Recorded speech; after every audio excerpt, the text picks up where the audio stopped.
C'est parti pour ce nouveau numéro. Bonsoir et bienvenue dans cette magazine, ces plateaux qui vous offrent différents acteurs politiques qui défilent effectivement autour de cette chaise qui est placée à la défensive pour vous rencontrer dans différentes questions d'actualité qui se posent à eux et à vous aussi, à moi également.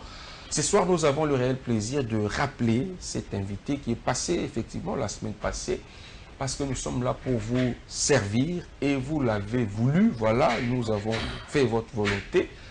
Nous l'avons rappelé ce soir pour revenir sur un certain nombre de zones d'ombre que vous avez retenues à son encontre. D'ailleurs, cette émission tombe à pic aussi parce que vous avez fait plusieurs observations sur le tout dernier tweet de celui qui s'avère être l'autorité morale de son parti politique, Maître Mérite Loko. Bonsoir. Bonsoir, Monsieur John Lungila. Bonsoir à toute l'opposition congolaise qui nous suit à travers l'oral qu'à votre émission. On vous reproche d'être trop mbikaïste dans vos analyses. Est-ce qu'il n'y a pas moyen de doser un peu?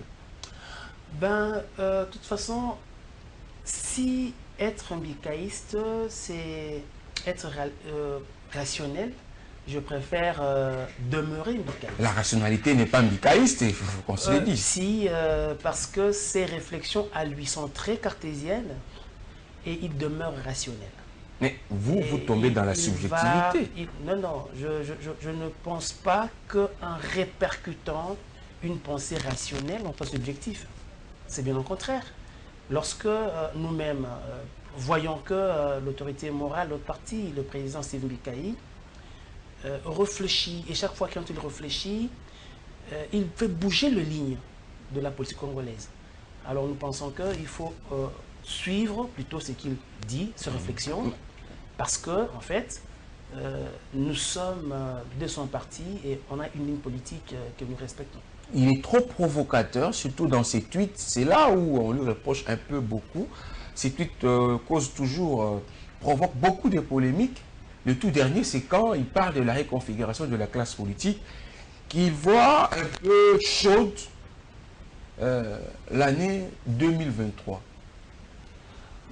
Écoutez, j'ai toujours dit que dans la classe politique congolaise, Stephen Bikayi s'avère être un prophète parce qu'il a cette façon de voir les choses d'avance. Est-ce qu'il a raison?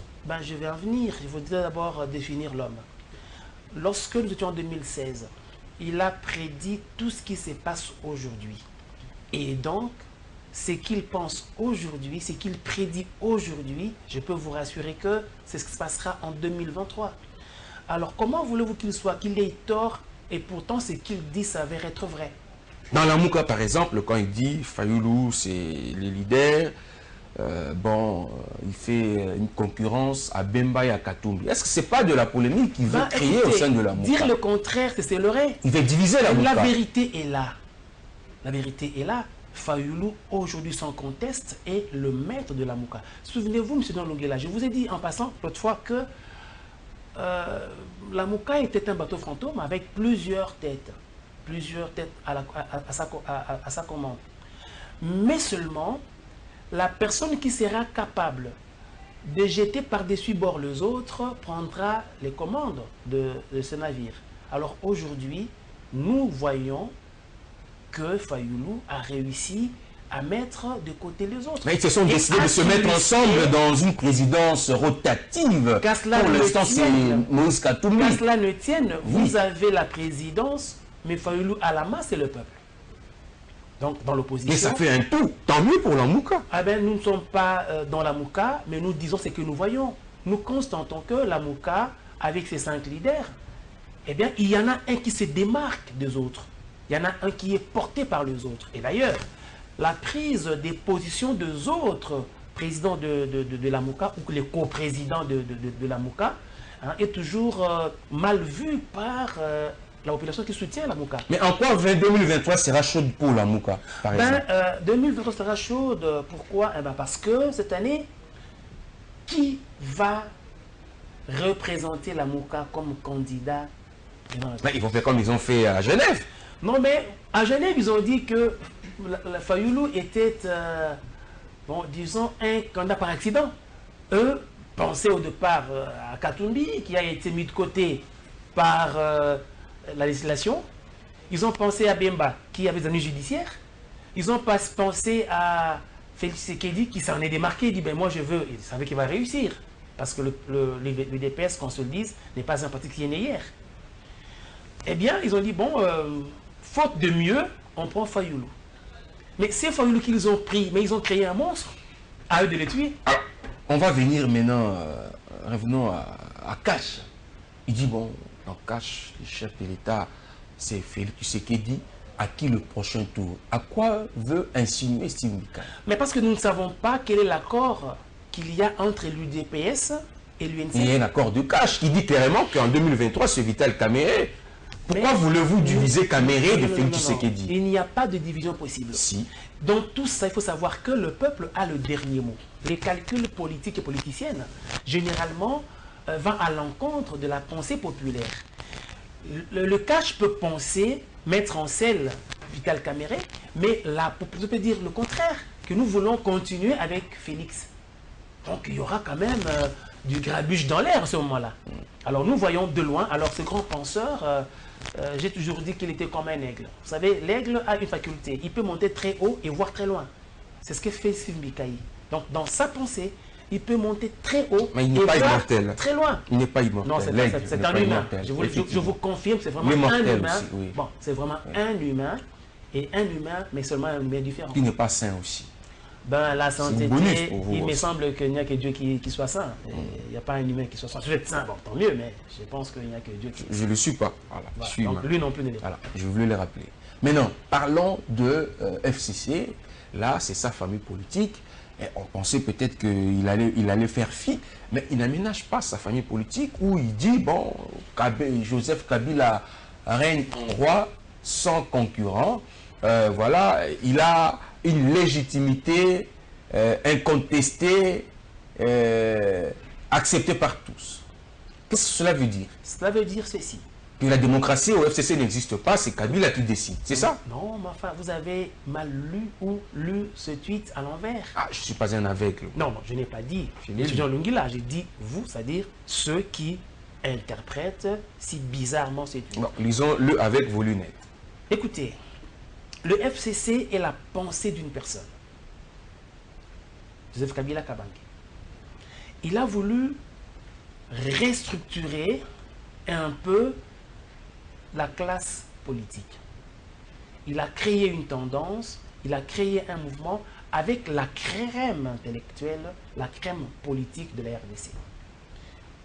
C'est vrai qu'au FCC, il n'y a pas que les acteurs politiques, il y a même des acteurs sociaux. Nous avons, comme le professeur Ilikan Bokolo, qui est politique, un professeur, un penseur, un libre penseur, mais qui a adhéré à cette famille politique. En fait, celui qui a eu l'idée a une vision.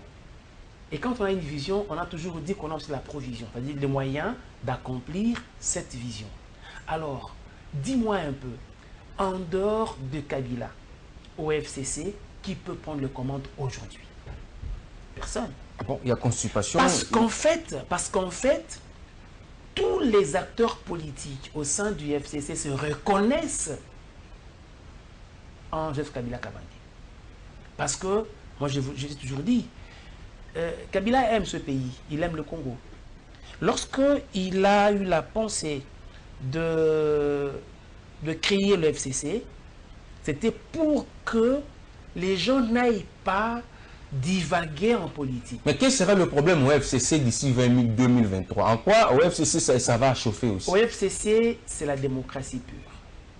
Le FCC pourra se choisir son candidat librement et plus démocrate que Kabila n'existait pas encore.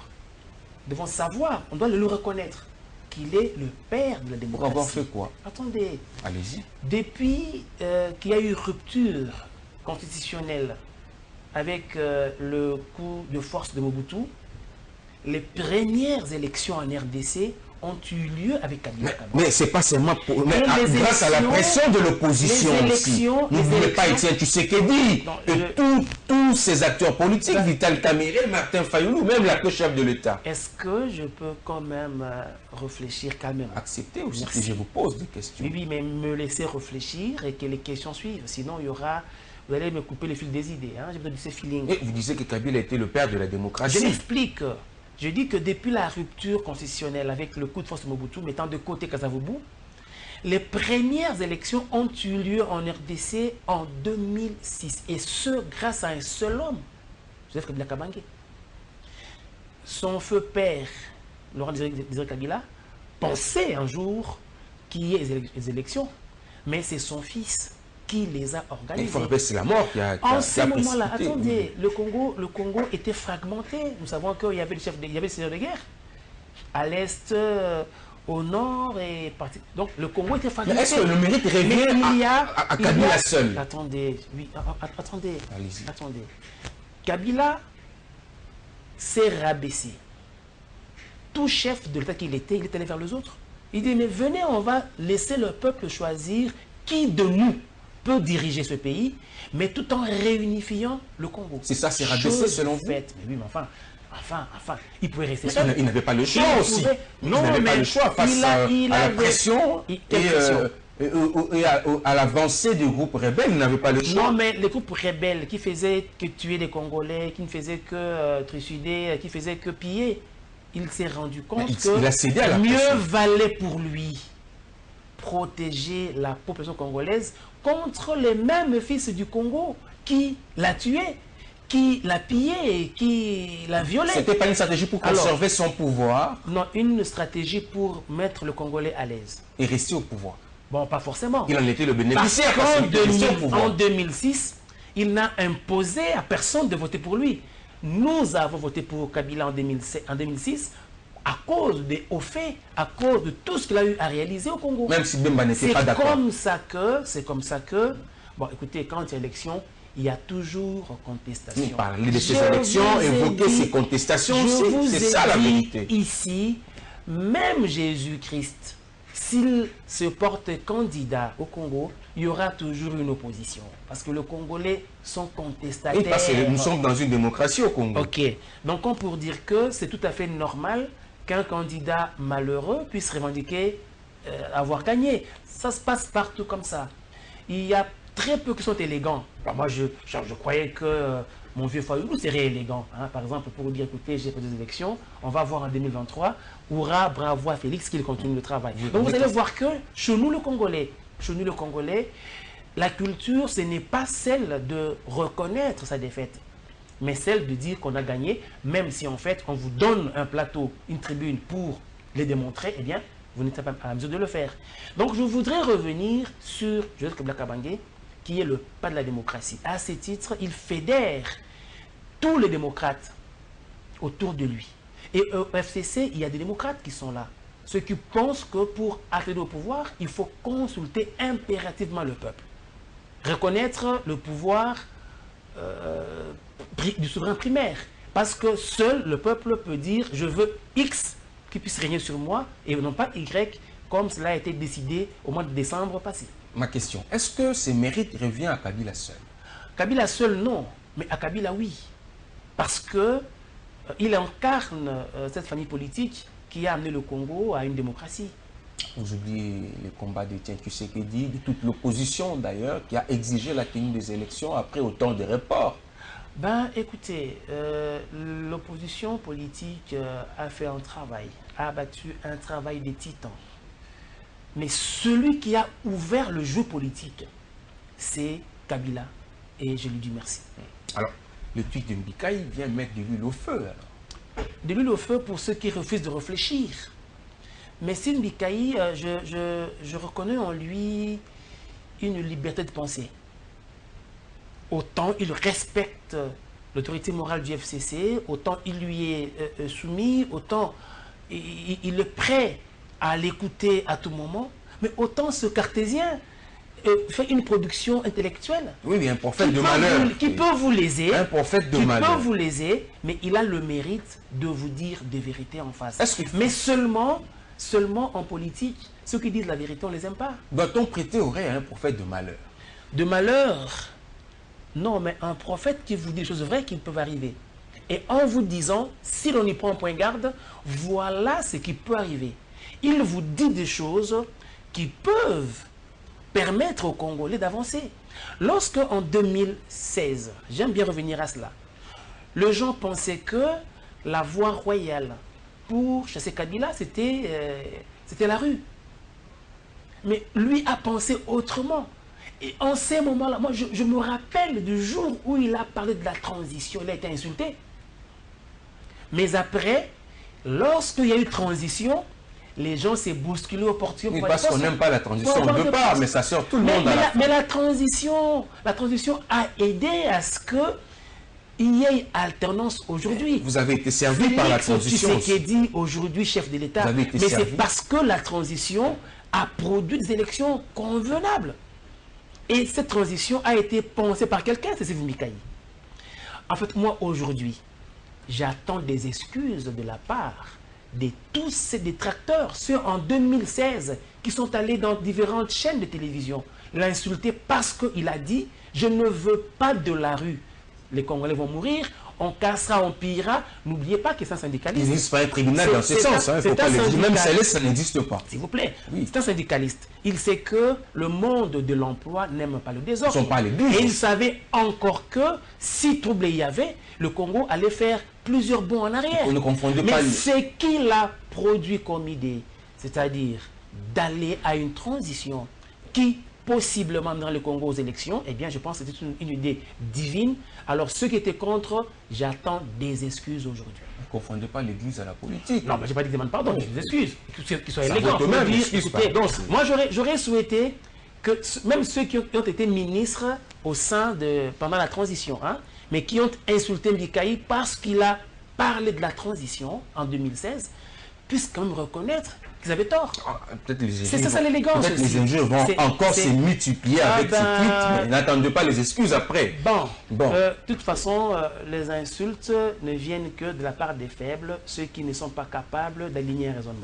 Très bien. Alors, on vous reproche, vous, du FCC, de préparer un plan pour réviser la Constitution à la taille de Joseph Kabila. Bon, ça, c'est un faux fouillis. Nous savons tous il y a eu plusieurs colloques où tous les juristes, je suis un juriste, où tous les juristes étaient unanimes.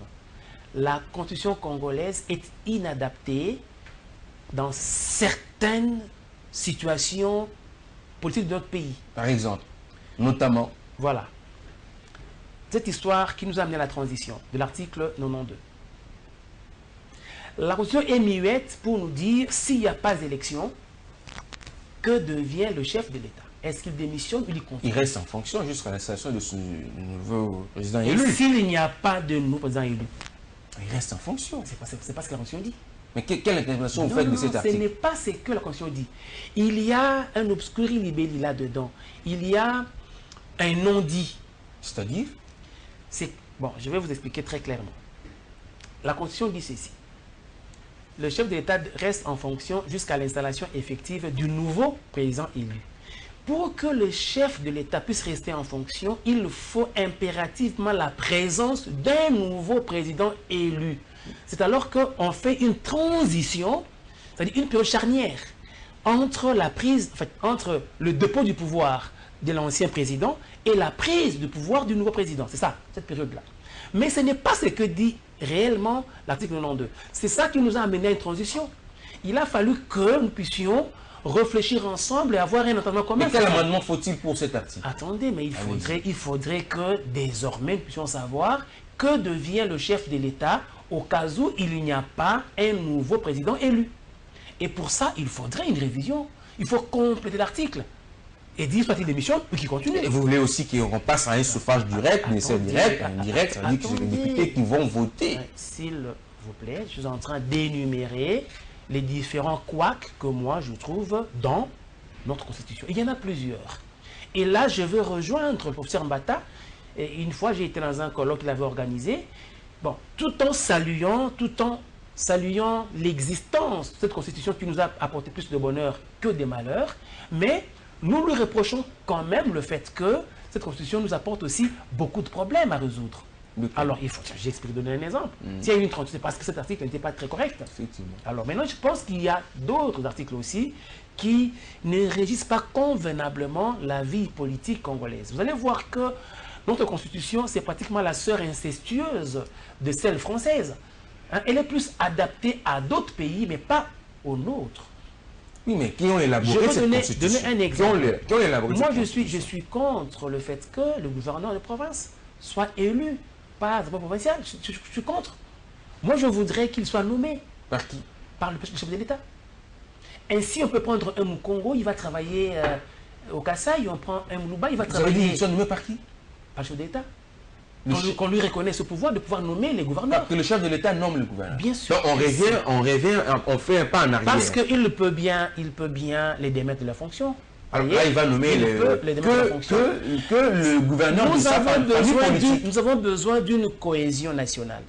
Et cette cohésion passe par là. Vous voyez, dans le temps, nous avons vu des gouverneurs qui n'étaient pas originaires de ce province-là. Il va nommer que le gouverneur appartenant à sa famille politique, c'est ça le risque. Pourquoi il doit le faire? Parce qu'il doit être probe. Un chef d'État doit avoir la probité morale pour savoir que la crème intellectuelle, l'intelligentsia, ce n'est pas seulement au sein de sa famille politique, c'est au sein du Congo. Quand on est chef de l'État, on sort du carcan de la famille politique. On entre dans le Congo. Mais pendant ce temps, vous allez réduire le pouvoir, la substance même des députés provinciaux. Est-ce qu'il sera rédévable aux députés qui ne l'ont pas élu ou au chef de l'État qui l'a nommé? Les députés provinciaux ou l'Assemblée provinciale demeurera toujours l'autorité budgétaire du gouvernement. Il sera rédévable au chef de l'État et non à la province. Seulement, je dis ceci, que si nous rentrons dans cet état de choses, vous allez voir que la cohésion dite nationale pourra renaître. Hein, on évitera tout ce que les gens veulent faire aujourd'hui. Étant donné que moi je suis par exemple du Kassai et que je suis gouverneur chez moi au Kassai, eh bien, je peux même parfois être aussi tribal. Donc moi je pense qu'aujourd'hui, nous devons voir les réalités en face. Quand on essaye quelque chose, quoique constitutionnel, si on sent qu'il y a des couacs, il faut revenir en arrière. Ce n'est pas interdit. D'ailleurs, il vaut mieux reculer pour mieux sauter que d'avancer, parce qu'on peut tomber dans le gouffre. Donc moi je dis simplement qu'il y a comme ça plusieurs articles qui ont besoin d'être amendés pour être en phase avec la vie politique et pas très décalée. Voilà. Mais pourquoi la nomination du Premier ministre traîne? Ne faisons rien dans la précipitation. C'est-à-dire? Une bonne fête est celle qui est bien préparée avant. Donc on doit oublier le temps alors. Vous n'avez pas la notion du temps, du respect du temps. Je crois qu'il vaut mieux prendre un peu plus de temps pour bien ou mieux faire les choses 5 mois de plutôt que d'y aller dans la précipitation. 5 mois, c'est énorme.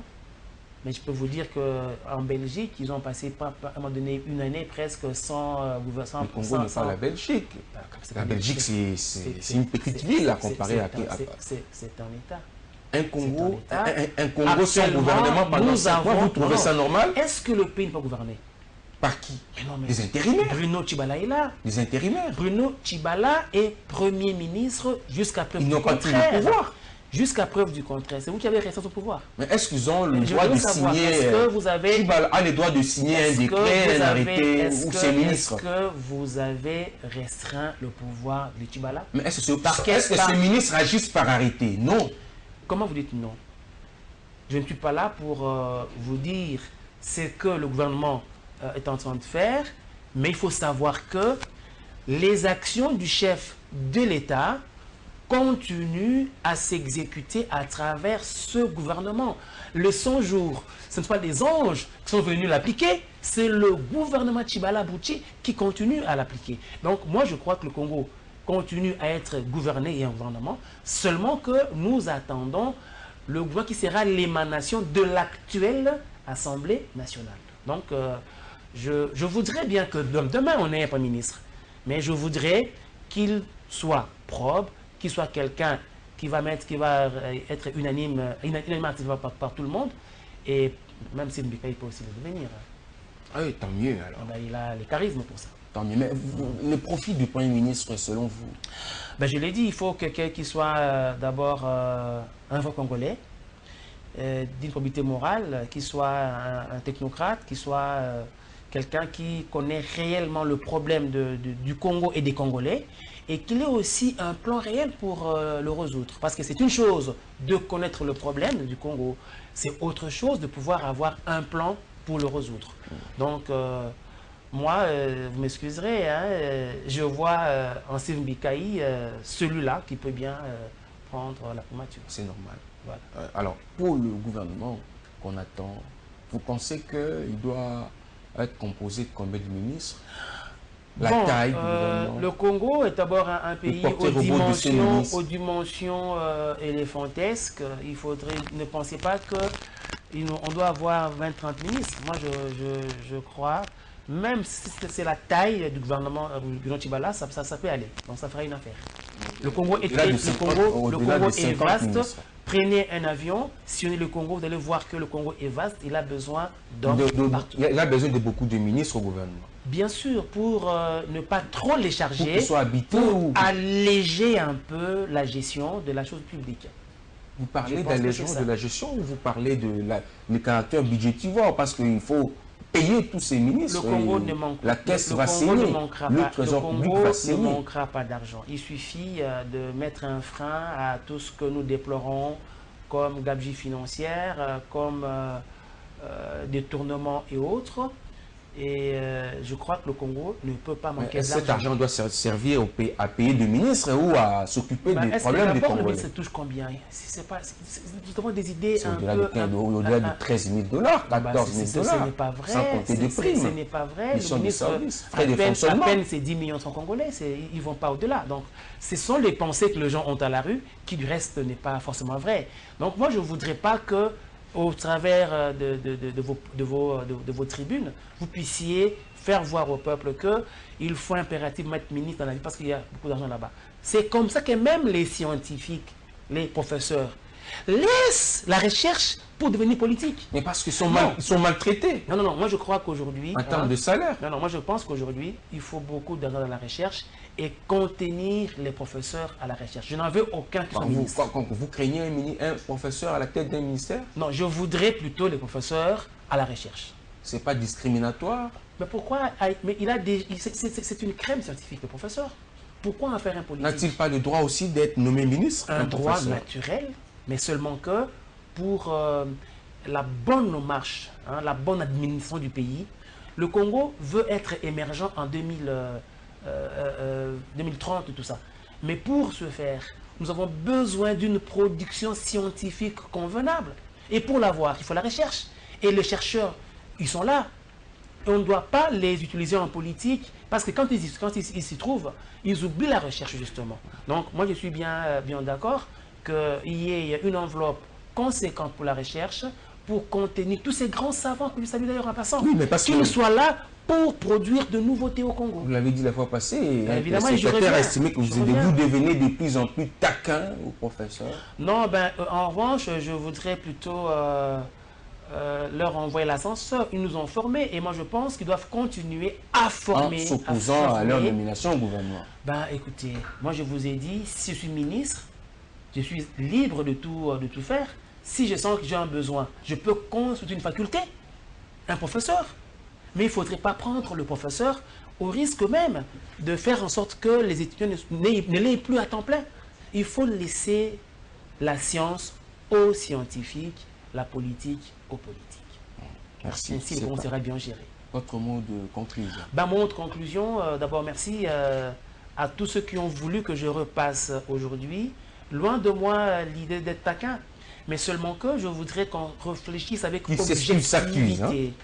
Je voudrais qu'on réfléchisse avec objectivité et je voudrais également dire à ceux qui voient en Steve Mbikaï ces philosophes du temps moderne de pouvoir compter encore sur lui parce que même à l'avenir, il sera là pour donner des orientations idoines afin que le Congo soit bien géré. Le grand prophète de malheur. Non, de bonheur, disons. Il aime le Congo et le Congolais. Très bien, merci. On recevait ce soir pour vous, comme vous l'avez souhaité, Maître Émérite Loko Ndjazi, porte-parole du Parti travailliste, un des communicateurs du FCC. Avec lui, on revenait sur ces tweets polémiques de Simbikaï de plus en plus provocateurs dans ces communications à travers les réseaux sociaux.